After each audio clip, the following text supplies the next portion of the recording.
ජීවිතයට එන ප්‍රශ්න හැමතිස්සෙම ජයග්‍රහණය කරන්නේ හැමදේම පුළුවන් කෙනා නෙවෙයි. ජීවිතයට එන ප්‍රශ්න වලින් දිනන්න නම් අපිට තියෙන්න ඕනි එකම දේ ඉවසීම සහ උත්සාහවන්තකම.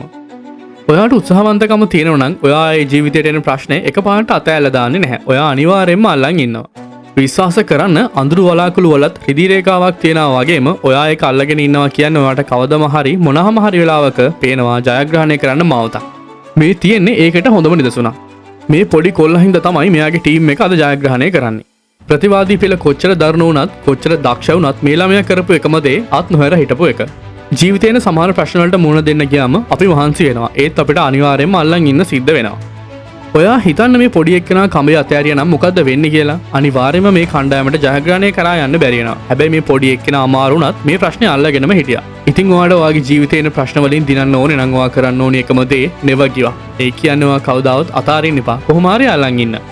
ඉතින් මේ ස්වභාවික විවසනයත් එක්ක ඔයාගේ තියෙන සේසතම නැති වුණත් බය වෙන්න එපා. අපි අලුතින් පටන් ගමු. අපිට මේක කරන්න පුළුවන්.